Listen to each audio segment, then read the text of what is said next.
A few days ago, I uprooted my entire existence and relocated to the southwest cape of Stewart Island, New Zealand.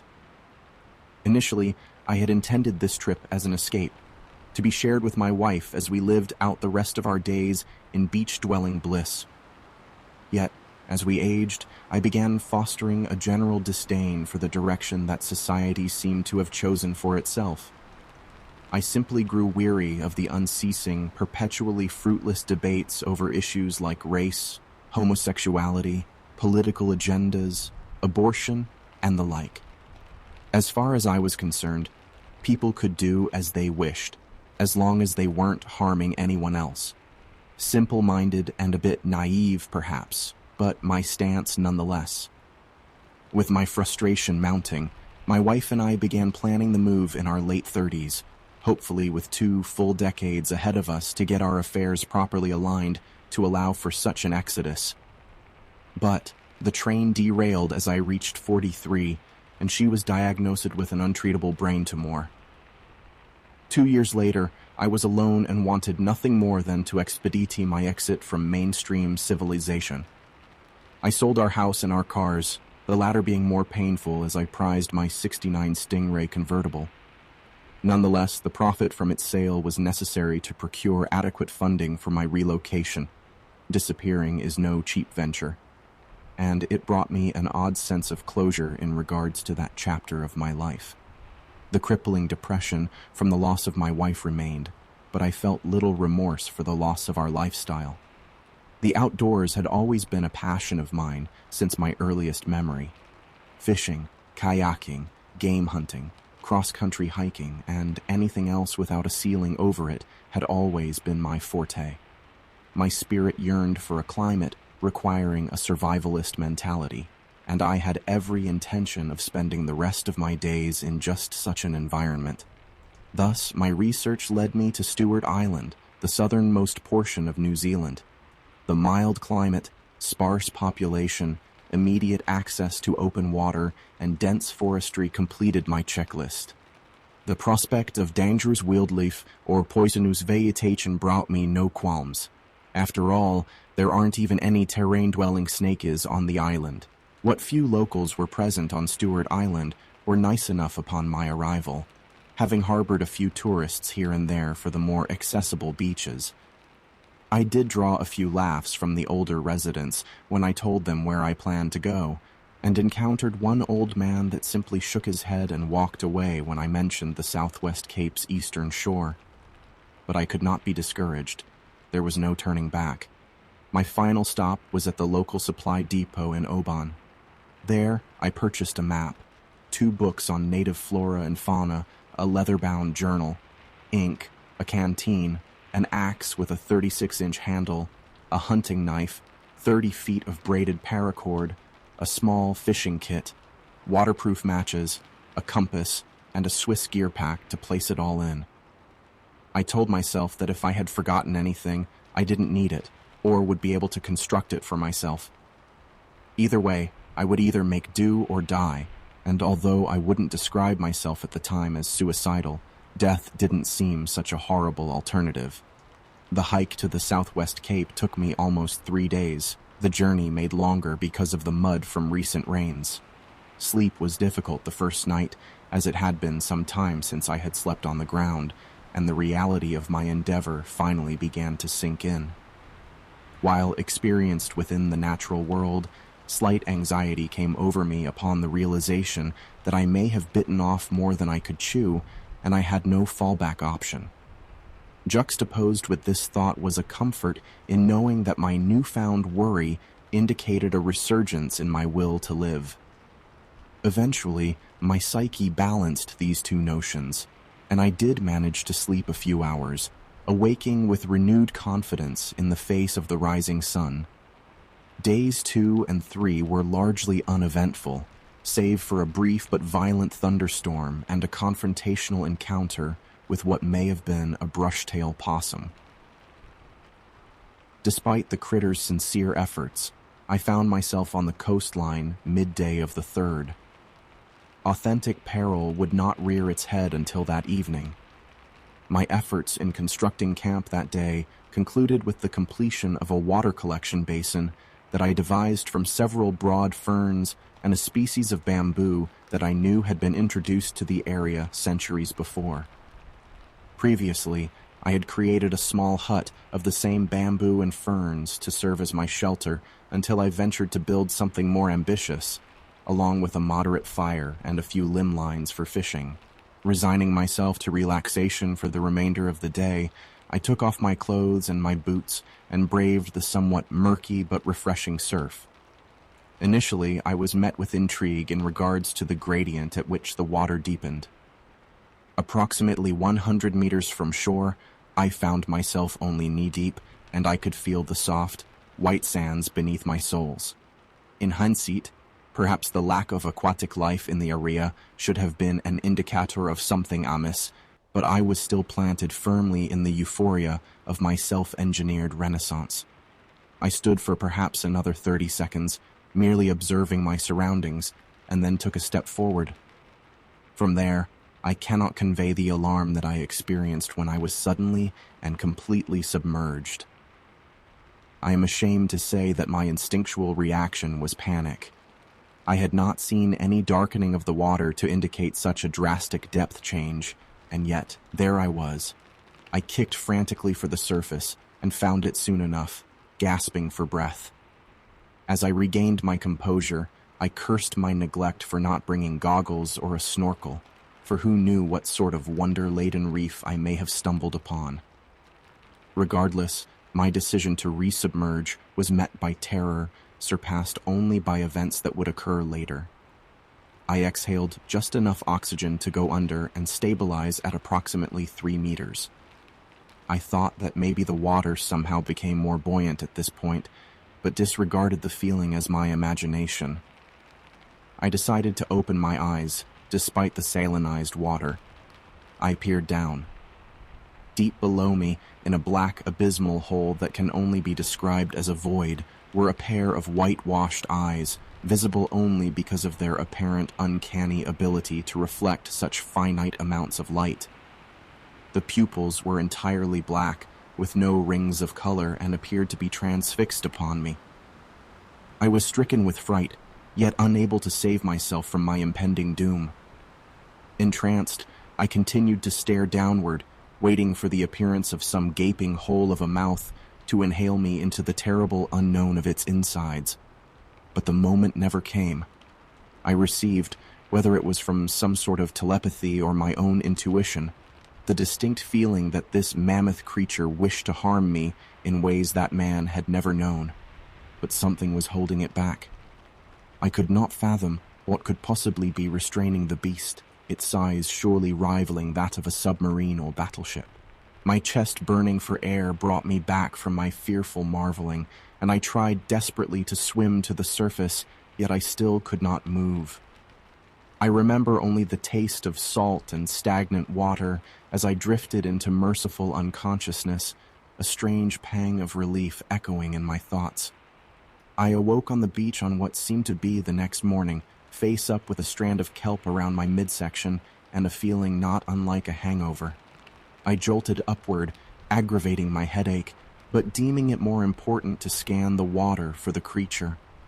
I spied nothing but the crashing waves and scattered fragments of driftwood. I collapsed back onto the sand and gazed into the overcast sky, edging on delirium and only capable of thinking of the eyes. Oh God, the eyes.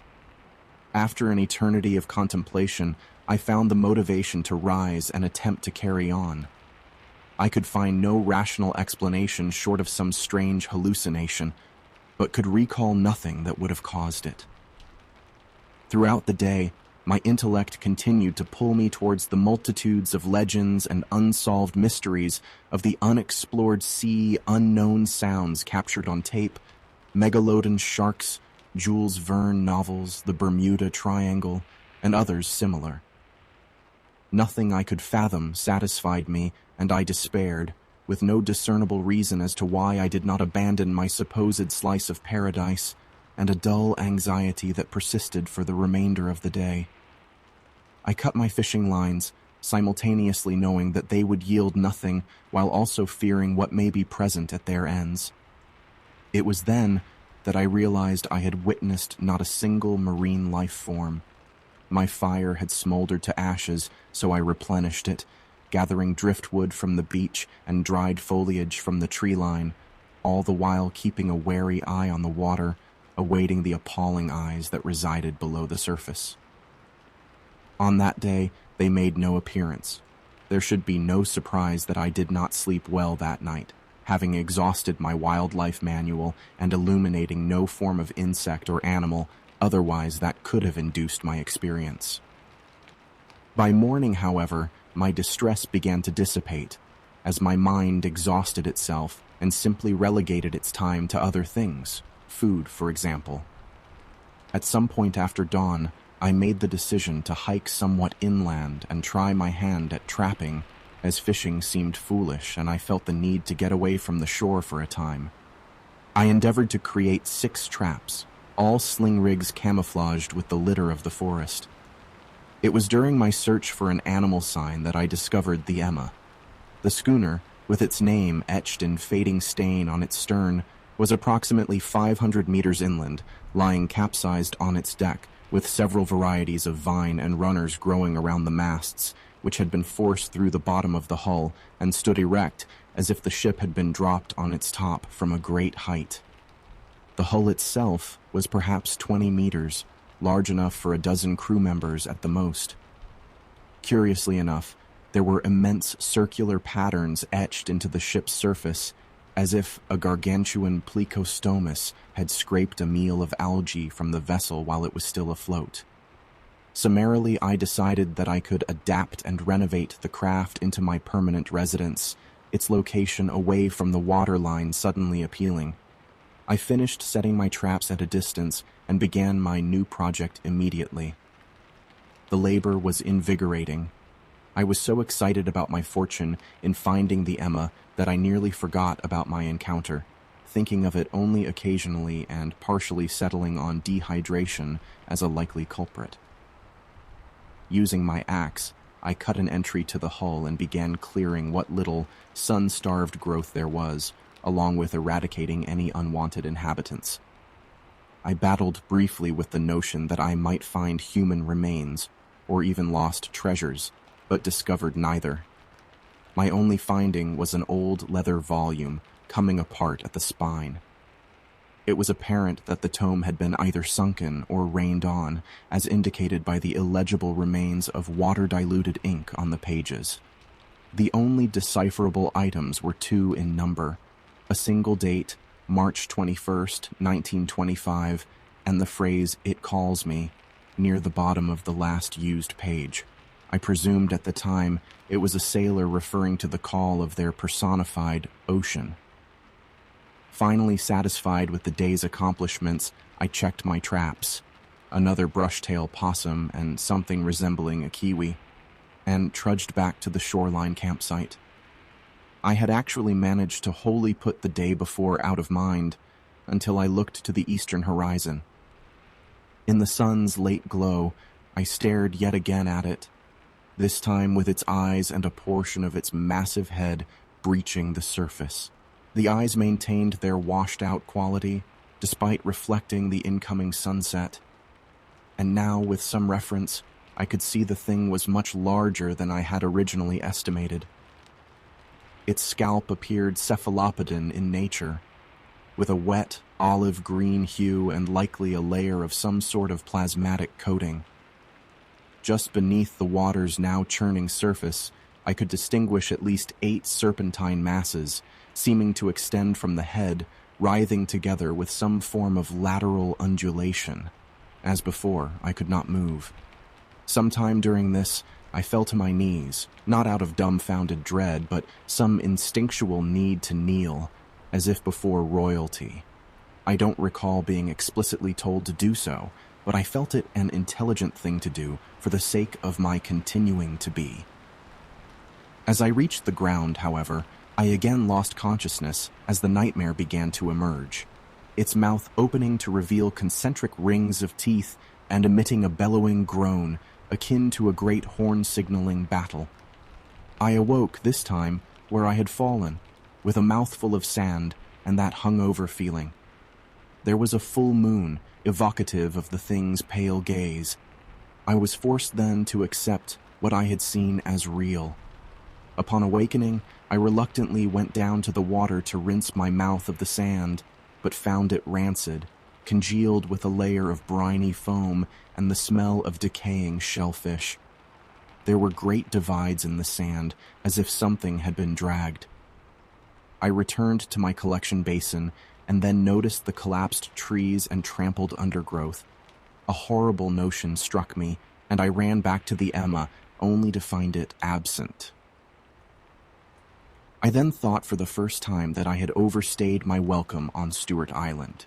Quickly, I gathered what was left of my supplies back at the shoreline and began hiking northeast towards Oban at dawn, any hope of salvaging my adventure firmly severed.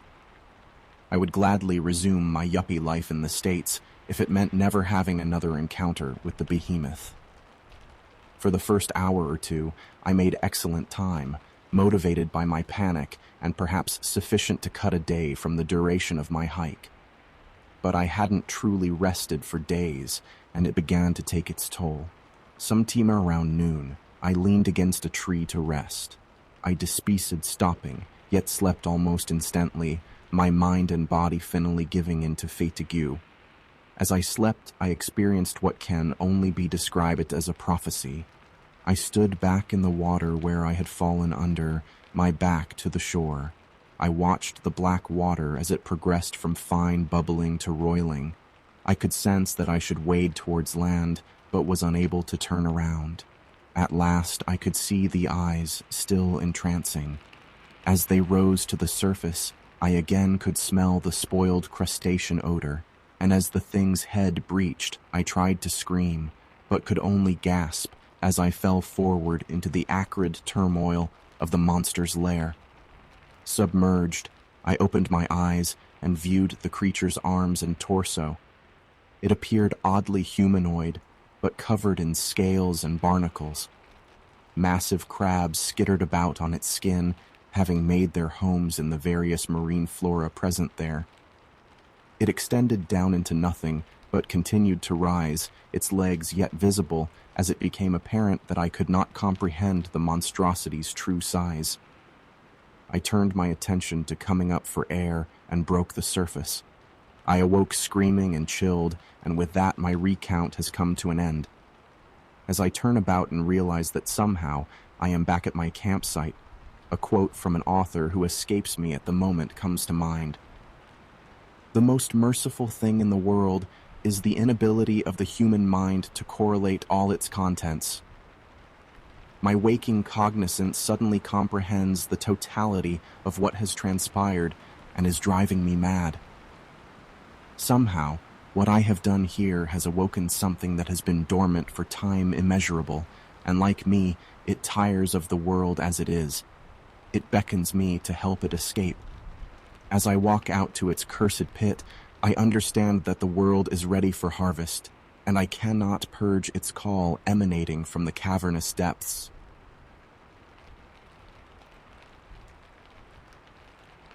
Nestled in the uncharted depths of Tennessee's rugged mountains, my home is a realm of secrets unknown to many. Vast hills, imposing cliffs, and seemingly endless hollows stretch far beyond state borders, concealing a rich tapestry of history unbeknownst to most outsiders. The story I share delves into one such concealed narrative. In this remote expanse, there exists a section of forest-blanketed mountains known to the locals as Hoboken Mountain. Yet, to the natives entrenched in the region, they refer to it as the forest that takes. This place is shrouded in mystique, echoing a tale that transcends mere names and taps into a hidden history veiled beneath the shadows of ancient hills and cliffs that seem to stretch into eternity. Long ago, colonists ventured deeper into unexplored territories, their aspirations fixated on the coveted expanse, now currently known as Hoboken Mountain. Extensive surveys of the region unveiled a panorama of allure, a wealth of animals, abundant resources, and fertile grounds promising bountiful harvests. This mountainous haven not only satisfied their immediate needs, but, strategically positioned, became a linchpin for further settlements. The colonists, driven by dreams of prosperity, saw in Hoboken Mountain not merely a plot of land, but a key to unlocking the untold potential of their burgeoning community. During this era, the indigenous people and the newly arrived colonists existed in a state of mutual coexistence. However, as news spread of the colonists' intentions to settle in the foothills of Hoboken Mountain, a shift in the delicate cohabitation occurred.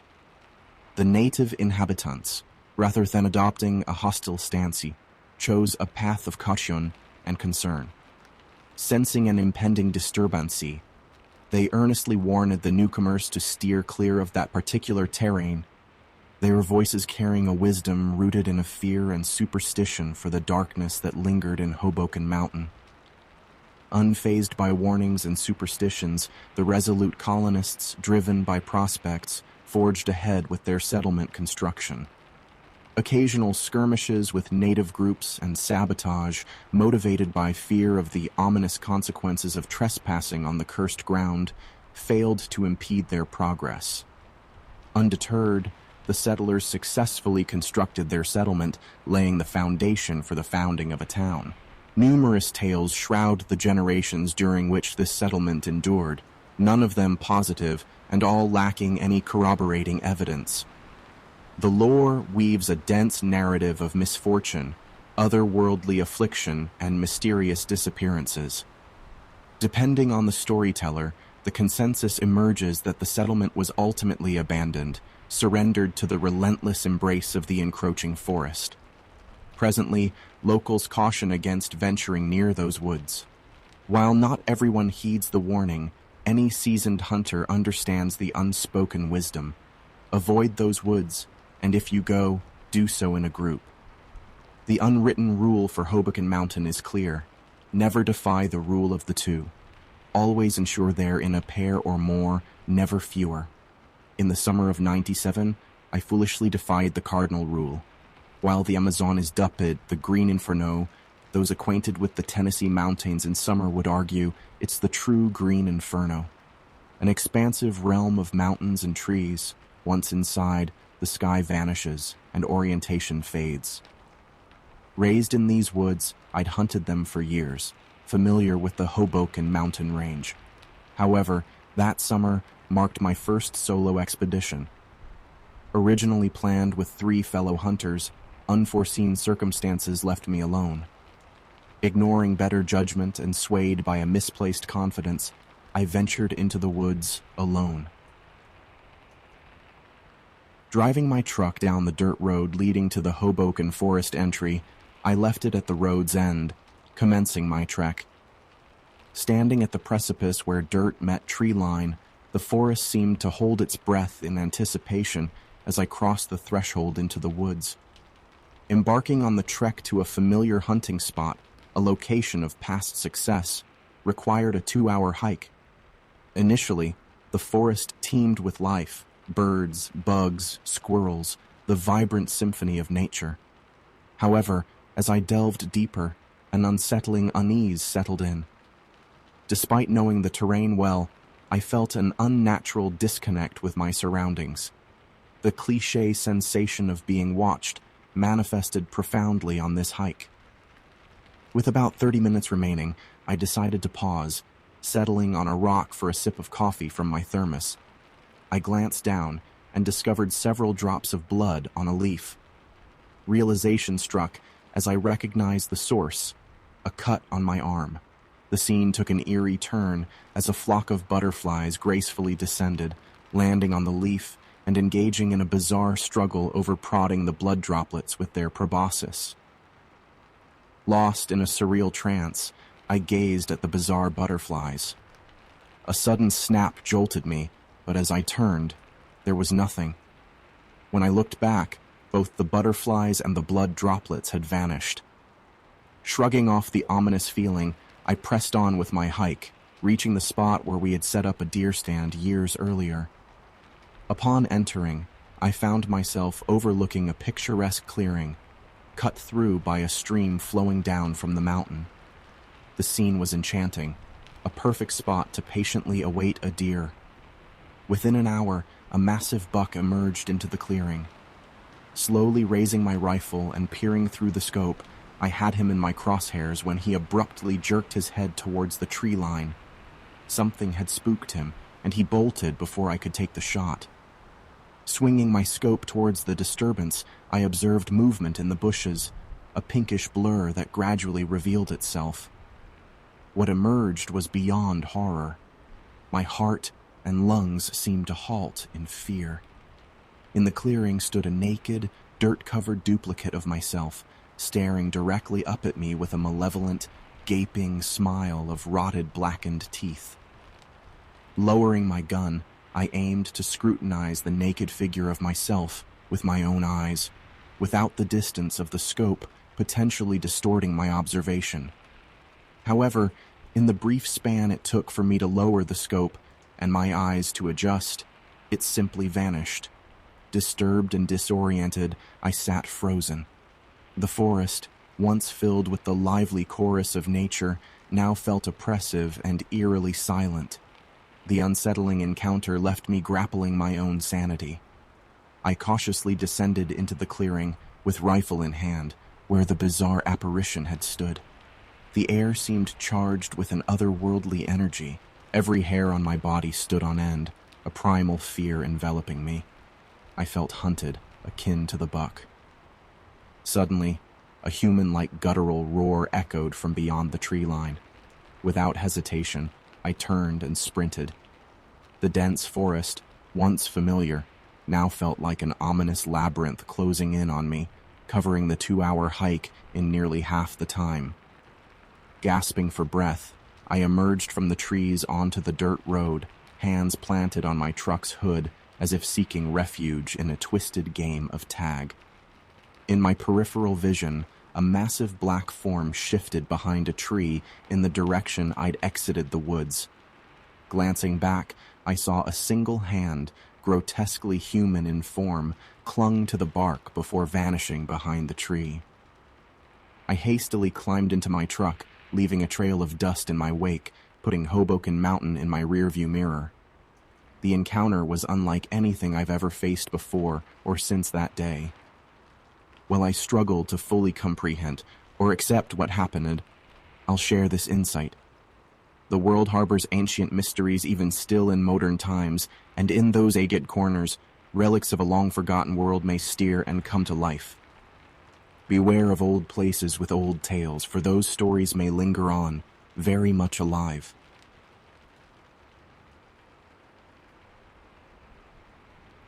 Every year as a kid, my family would go on these big camping trips. I was always really excited because we lived in Arizona where there's pretty much nothing, and we'd camp in Washington. Seeing trees and grass was my favorite part, but I also got to see all my cousins, and even though we only saw each other a couple times a year, we were really close. My favorite cousin, who was more like a brother to me, was Luis. He was a year older than me, and we were inseparable when together. Because of what happened, we became even closer after that camping trip. I think it took us both a while to understand what really went on and what more could have happened to us. It started when we had been there for 2 days already. Most of our family was either in the lake or by the campfire talking. Luis didn't like to swim, so we decided to play in the woods instead. We played a version of tag called Bandit. We'd switch off being the cop and chase the other one who was the bandit until we'd catch them. We would play for hours, but in the woods, it's easy to just keep running and not know where you're going. We tried our best to stay within viewing distance, but when Louis started chasing me with a huge stick, I guess my adrenaline kicked in the hyperspeed. I don't know how long I ran for, but eventually, I ended up at an old-looking trailer. Louis wasn't far behind, but I remember him throwing the stick down. his focus now on what we both assumed was an abandoned trailer. We discussed investigating it further, and I'm not really sure why, but we decided not to. We started walking back, but we didn't really know where we were going.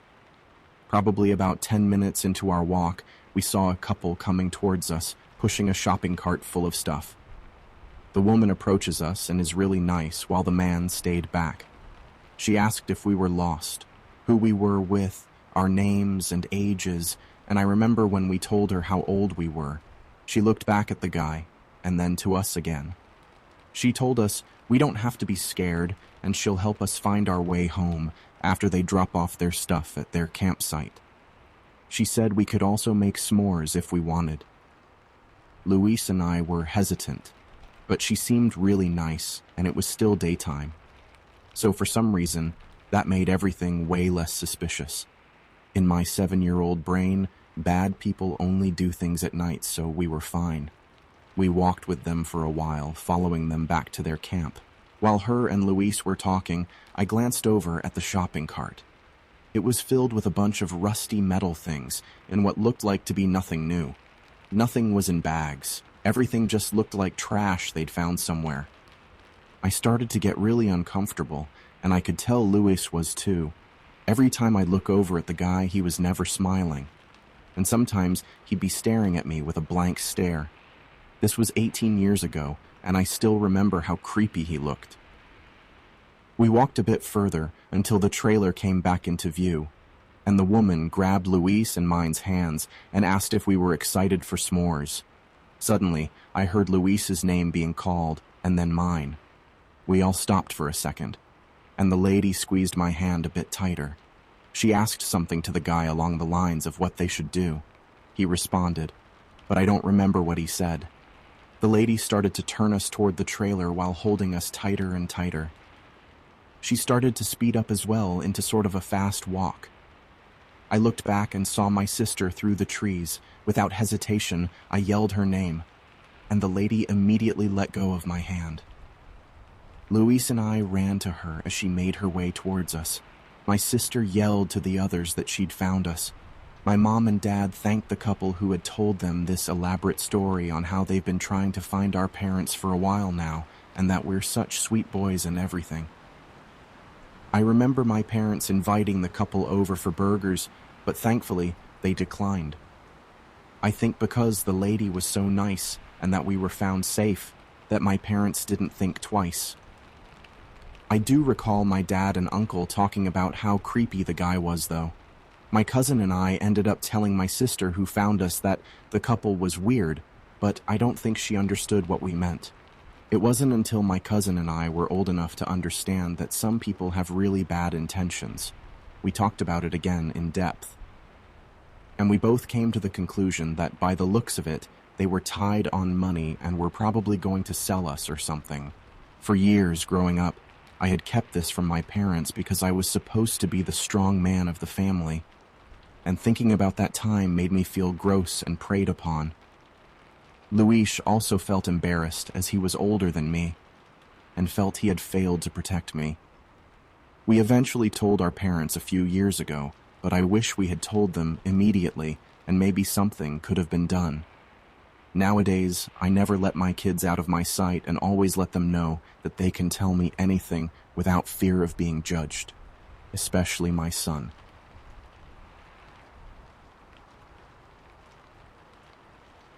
I've always loved camping, especially in the fall when the leaves are changing colors and the air is crisp. So, when my best friend, who I'll call Katie, asked me to go camping with her for her birthday, I jumped at the chance. We packed up our gear and headed out to a secluded spot in the woods that Katie's family had been camping at for years. As we hiked in, I felt a sense of silence. In a good way, though. It was like we were the only two people in the world. The hike was relatively short, and when we arrived at the campsite, we both started working on setting everything up. This only took a portion of the hour, and after we finished, we decided to go for a hike. We went pretty much straight north, off the beaten path, just exploring, until we came across a faded trail. And said there was nothing out here, so she was confused. We followed the trail that wound through the woods and eventually led us to what looked like an old abandoned cabin. It was small and weather-beaten, with broken windows and a sagging roof. Katie was eager to explore it, and I was a bit hesitant, but also really curious. We stepped inside. It was clear that no one had been there for years. We poked around for a while, looking for any interesting artifacts or clues about who had lived there, but we didn't find anything. As we were about to leave, I noticed something strange. There was a door in the corner of the cabin that I hadn't noticed before. It was very small and had a padlock on it. I pointed it out to Katie, and we both became curious. The lock looked really old, completely rusted all over. I knocked on the door, knowing nobody would be inside, but I just wanted to make sure. Katie went outside and grabbed a large rock, handing it to me. I smashed it against the lock, only taking a few good hits until it broke open. The door dragged against the ground as we pulled it back. Inside it was pitch black and we couldn't see anything. Katie pointed her flashlight through the doorway and there was a staircase leading down. We both were creeped out now, but we assured ourselves that nobody has been here for years, and there really wasn't anything realistic to fear. Led the way down the steep staircase. It wasn't very long, only 8 to 10 steps before it opened into a room. What we saw was very disturbing and strange. There were several small mattresses on the ground, along with some other random furniture. They looked very modern, though, like the mattresses had to be within 5 years old.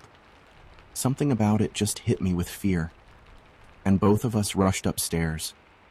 We pushed the door shut again and stood there, unsure of what we just saw. We debated whether or not it was a crime scene of some sort, because it all just looked so out of place. As I was talking, Katie suddenly shushed me. In the distance, footsteps were coming toward the cabin.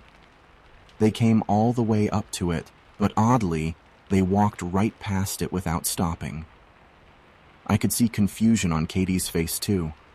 As soon as they were far away, we ran back to our campsite, then right back to Katie's place. We called the police, just in case it was something. To us. The fact that the person kept walking without even stopping meant that they were familiar with the cabin. We didn't know if it was due to something bad or not, so we decided to let the police decide. They searched the cabin and the area around it, but ultimately found nothing leading to anything. They said it was really strange and even seemed like it had to be something bad, but there just wasn't anything justifying that. It ended up becoming a big thing in our town for a while, having the community talk about every possibility and theory of what the cabin was used for. The city even had the cabin torn down because they didn't want people visiting it. It still has never been figured out, and it probably never will, but there's just something in me that knows something awful happened there.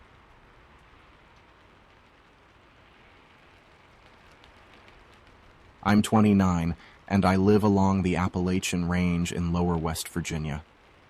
I've been going backpacking and camping for years, exploring different trails all around the nearby mountains. My best friend, who lives just a few miles from me, would often join me on these hikes. We usually planned one big trail every year in the fall, being anywhere from a few days to a whole week of backpacking and camping. In 2019, we planned to take a trail across the range to a small lake at the top of the mountains. In the days leading up to the trip, though, my friend had to call it off because of an emergency at his work. I'd already taken the whole week off of work and had everything ready to go, so I decided to just go alone. On Monday morning, I drove to a nearby trailhead, then started my route. This wasn't a regular recreational trail like you typically see on a 4-hour hike. These backpacking trails didn't have defined paths, so you have to use maps, compasses, and landmarks to navigate where you're going. Typically, there's a large landmark in the distance, like a specific rock formation that you hike toward, and when you get there, you could see your next landmark and so on. I spent the first 2 days hiking toward a ridge in the mountains. When it got dark on the second day, I set up camp several hours from reaching the ridge. I pitched the tent and got a fire going, then heated up some of the food I brought in my bag. The sun had already set, and it was around 8 o'clock when I laid in my tent to rest and read. I left the fire going, planning to put it out before actually sleeping. 20 minutes into reading, and through the fire crackling outside, I heard the strong sound of a stick snapping right behind my tent. I jolted up. My first thought was a black bear, possibly having smelled the food I cooked earlier. I didn't hear anything else, though. I crawled out of the tent and shined a flashlight into the tree line behind my tent. Nothing.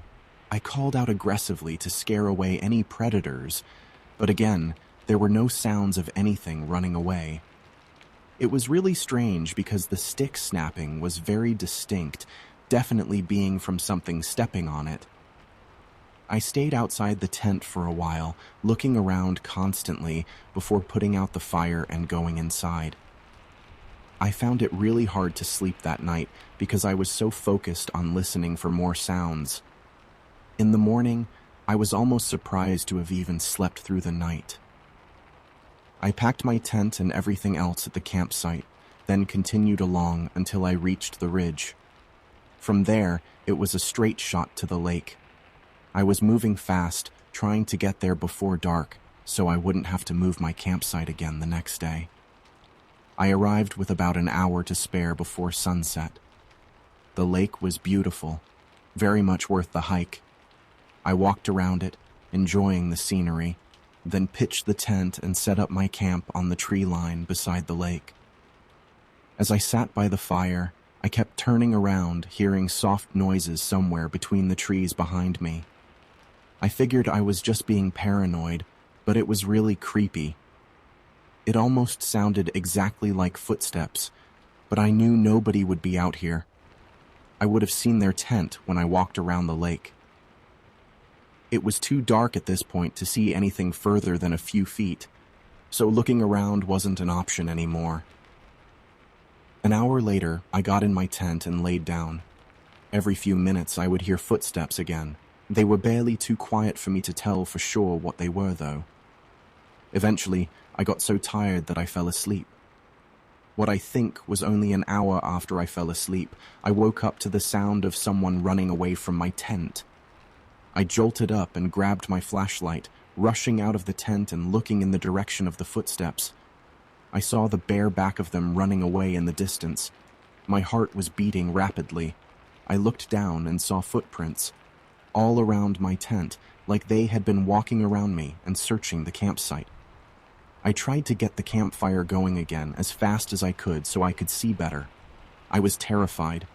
I had nowhere to go and nobody to help me.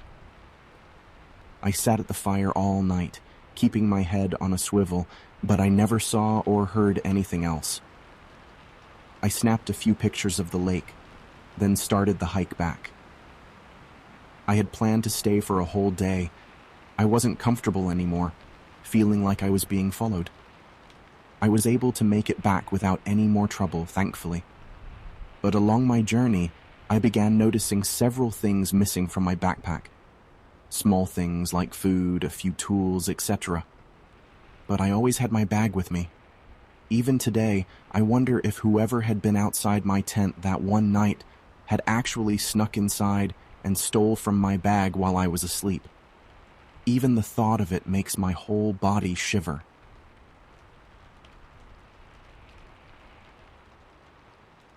This is a story about my Wendigo encounter while hunting in the Ozarks of Missouri. This story takes place 4 years ago during the rifle season of 2019. At the time, I was 20 years old, about to turn 21. As a birthday present, my dad decided to go hunting with me. I was pleased by this because he's always busy and I don't get to talk with him as much as I want to. So I spent the week before opening day and went to bed eagerly. That morning, though, I got a call from my mom. "Hey, daughter." I'm using daughter to not reveal my name. "Sorry, but your father has just came down sick. He said he isn't going to make the hunting trip." Naturally, I was upset by this and just got ready to go hunting after hanging up. I had, after all, spent all week preparing. It would be a waste not to go now. So I got ready, grabbed my rifle, and hopped in my pickup. When I got set up in my stand, it was pitch black out still, and decided to close my eyes for a bit. And for those non-hunters listening, you want to try and get out to your stand while it's still dark, when the deer are still hunkered down. That way you're not scaring them away. So I was sitting in the stand with my eyes closed. I started hearing footsteps, and was confused by the steps. The steps made it sound bipedal and sounded really heavy, unnatural. I lived in the Ozarks my whole life, and my parents often joked about me acting more like a boy as a child. I was constantly in the woods and getting dirty, so I feel like I have a right to call myself a knowledgeable person about these woods. This was not normal. Suddenly my dad's voice ran, MG out from the darkness. "Daughter, I've come to hunt with you. Can you tell me where you are?" This confused me in a number of ways, as my dad is a joking, carefree guy, and would have done his best to sneak up on me and grab my foot or something. Also, he knows where the deer stand is, as he's the one who put it up, and we haven't changed its location once, as it never fails to provide does and bucks to shoot at. And on top of all that, the voice was wrong. It was emotionless and monotone, and sounded more like a recording instead of actually coming from him. So I sat motionless, eyes wide open now, and looking around the dark forest, trying to see anything, if I could see what it was at all, because I knew what it was. 6i.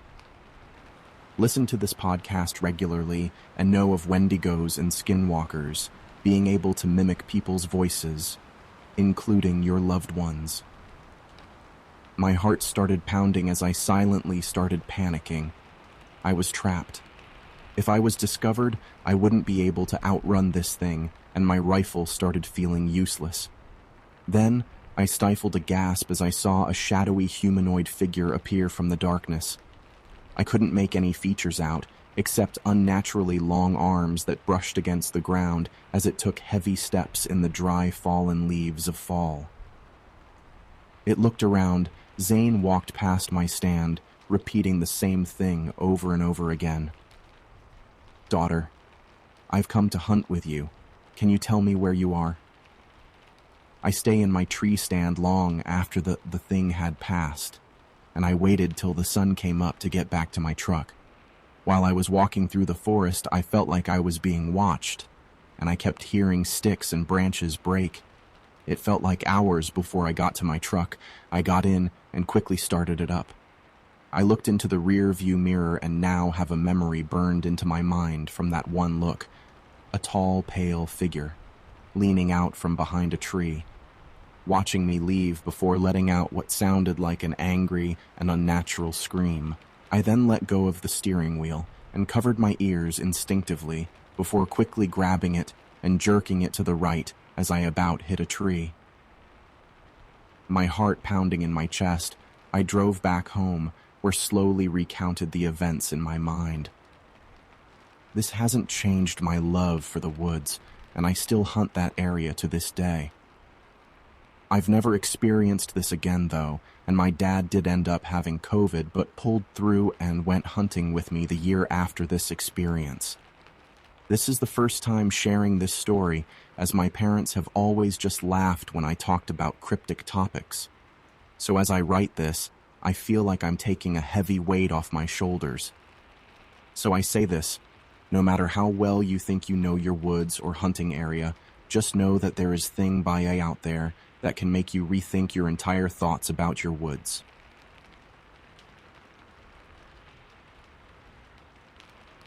It all began when our grandfather died. He had been a solemn man, stoic, dour. He never placed a smile on his face for us, even when we were children. But he had not been mean, and he would always bring us candy when he visited. He had dark, piercing eyes, hollowed in a grave, sunken face. We knew he had had a brother, but that his brother had mysteriously died when they were both boys. Our mother claimed she didn't know how he died and told us not to ask our grandfather.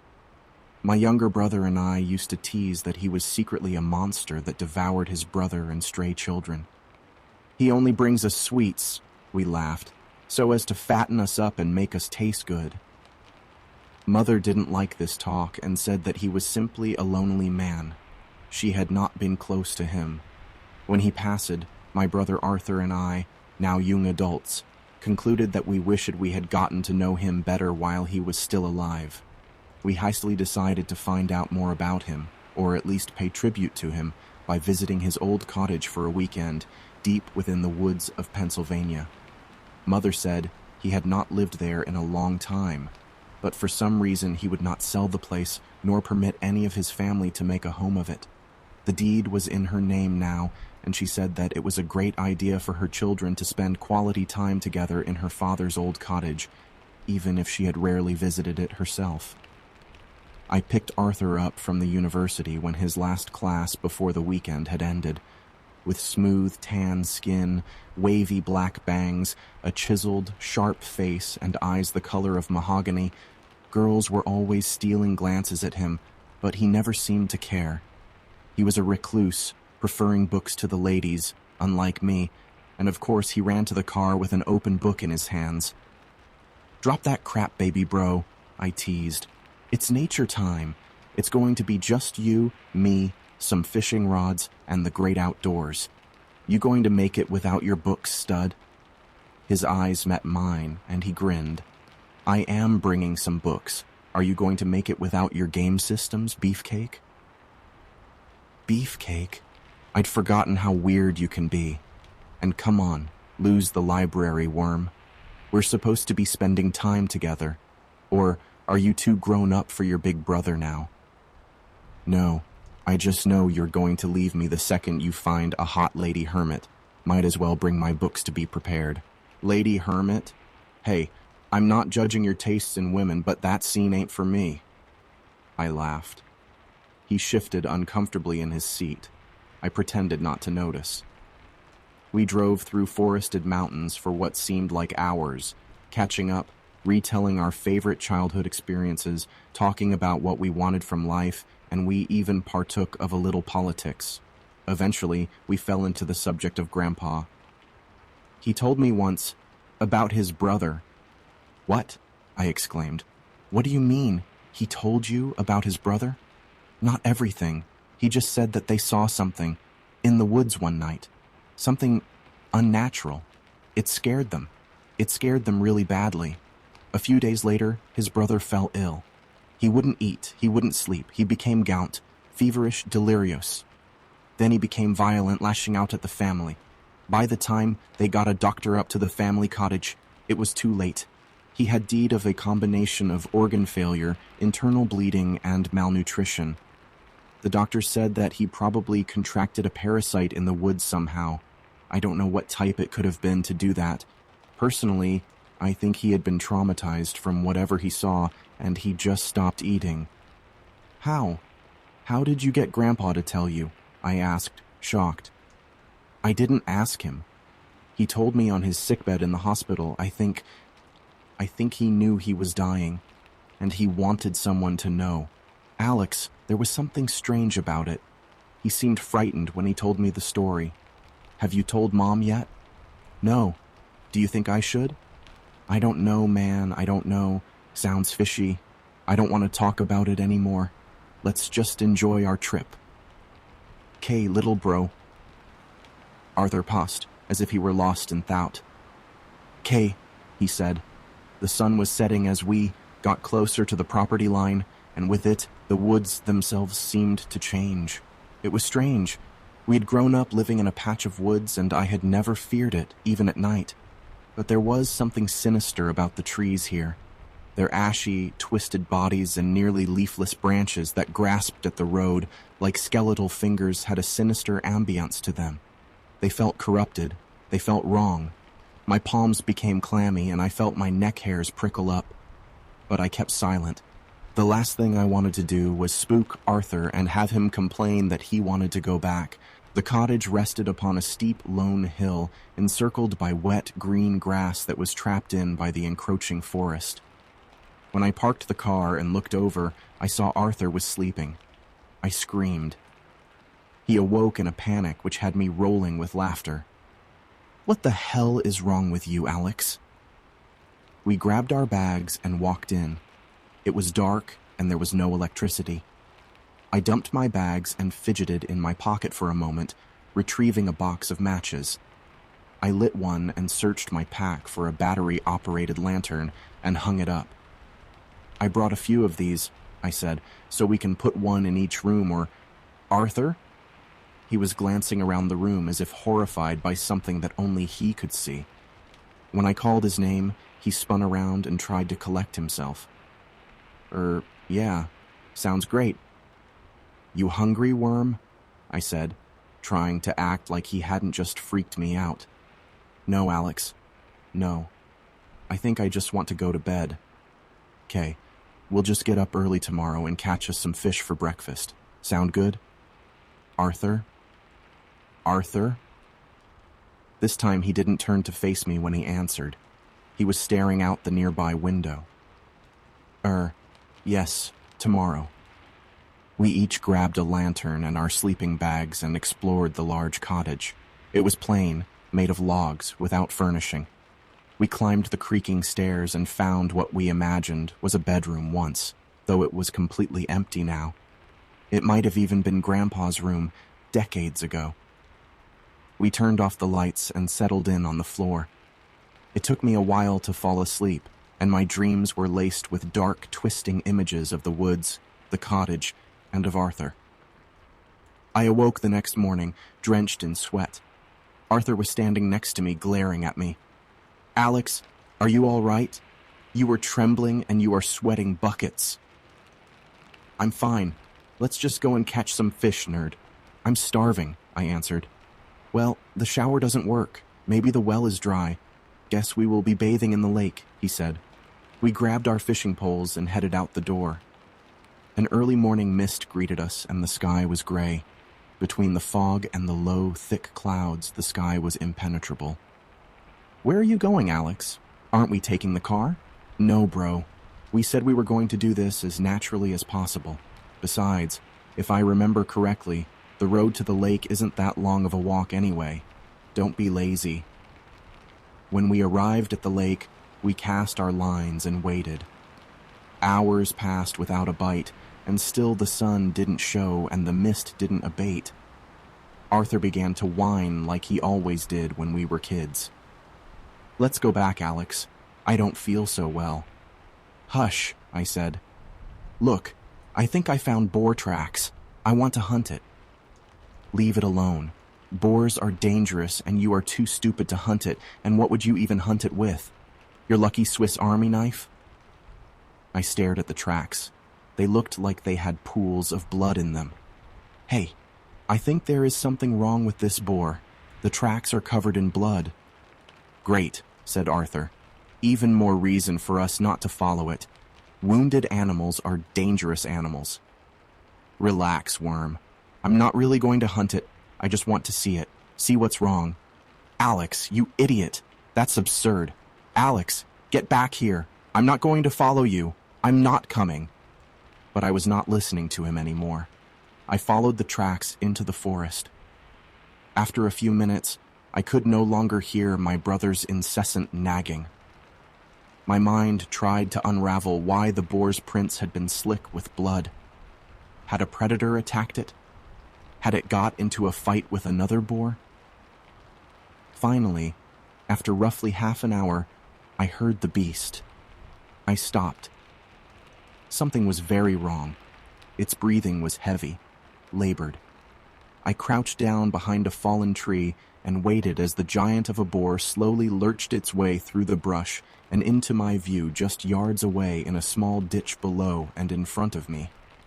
He moved erratically, like a drunk person swaying from side to side. Although the boar was very tall and long, it was skeletally thin, with dark bruises all over its back and belly. His huge head swung back and forth, revealing broken amber tusks and a snout caked with dried blood. And its eyes made me want to scream. They were sunken into their cavities and glazed with ooze. But they seemed angry, so angry. That's when it happened. The big beast collapsed.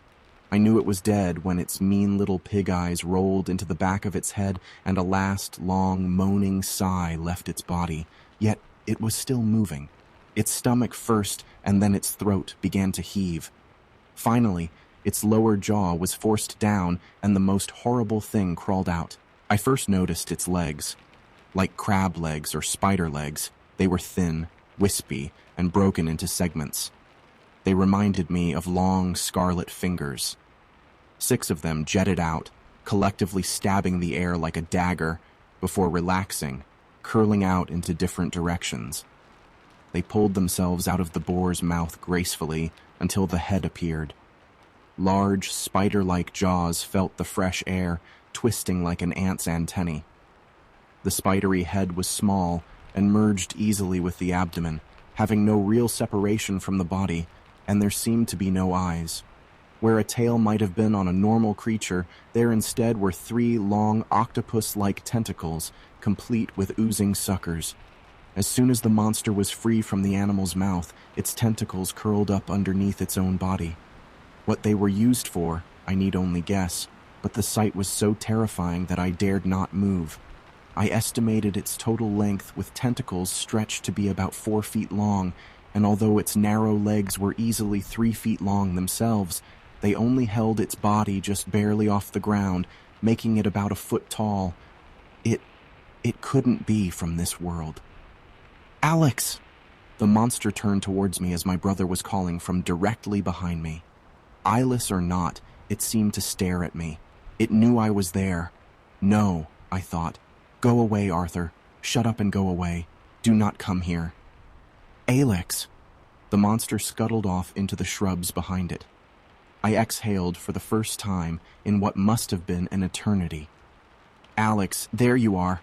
I've been looking for you for an hour. Let's go. I want to go back. I'm done with this stupid lake, this stupid forest. Okay, I croaked faintly, not looking away from the bushes. That's it? Just an okay? Not a stop whining worm? Jesus, it's like someone nice snatched your body from you. Let's go back to the cabin, I said, tears welling in my eyes. I grabbed his arm and spun him around before he had a chance to witness the boar's corpse. We traveled quickly, gathering our rods without a word, and found ourselves at the cabin as the sun began to set. I went over to the car and thrust the key in only to hear the engine sputter and die. The car was old, but it had never had issues before.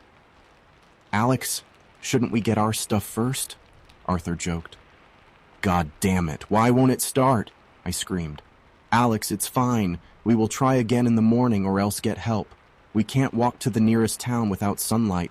I'm not staying here another goddamn night, I shrieked. Alex, what happened to you out there? I said nothing.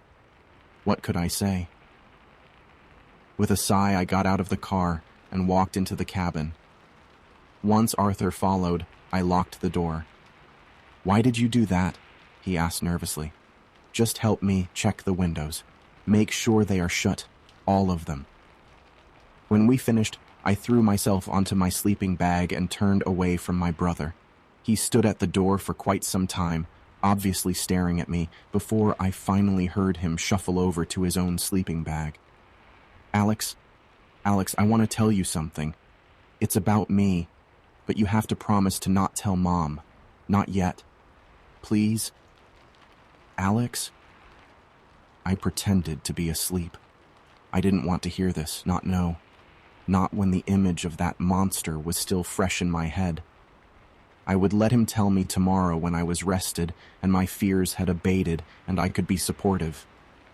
I don't know how I found sleep that night, but eventually I was able to shove the thought of that parasite in the woods with its spindly legs, spidery fangs, and dripping tentacles from my mind. But I didn't stay asleep for long. I awoke in darkness to the sound of scuttling, which ended almost as quickly as it began. No, I imagined it. There's nothing there. But the noise returned.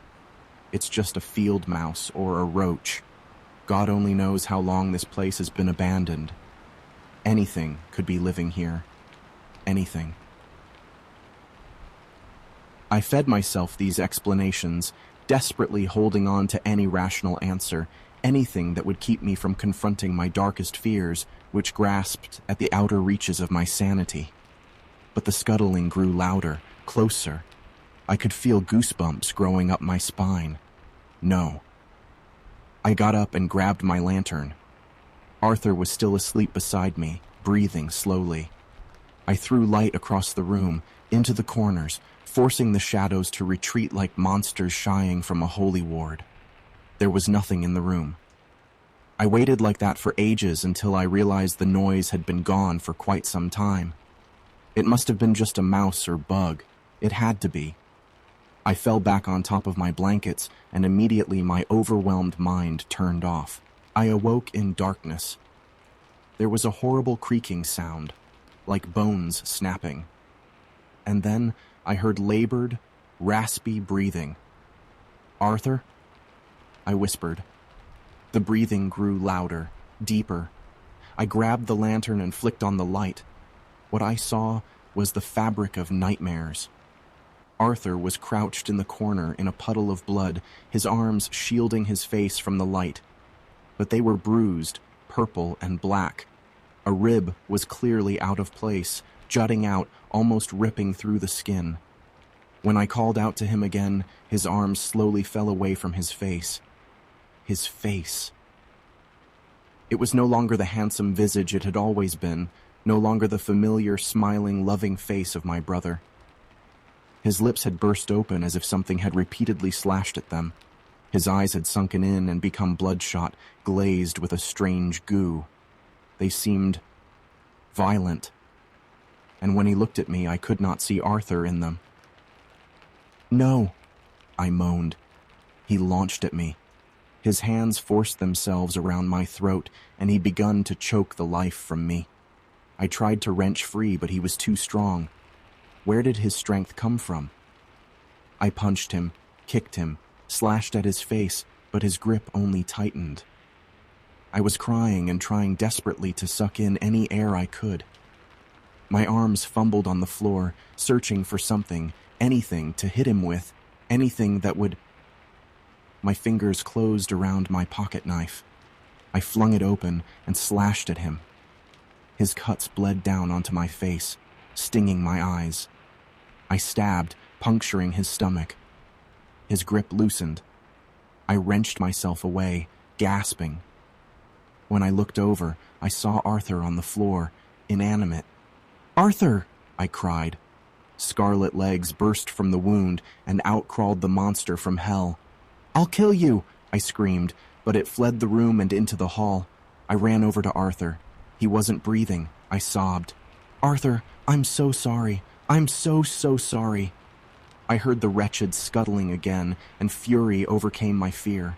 I threw open one of my bags and found a bottle of whiskey. With all my might, I threw it at the wall closest to the hall where it shattered. I lit a match. That was the last thing I remembered from that night.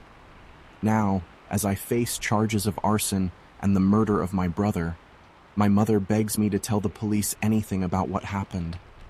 I lean over to whisper in her ear, "I know what happened to Grandpa's brother." She stares at me, confused and horrified. "It came from the woods," I whispered. "It came from the woods."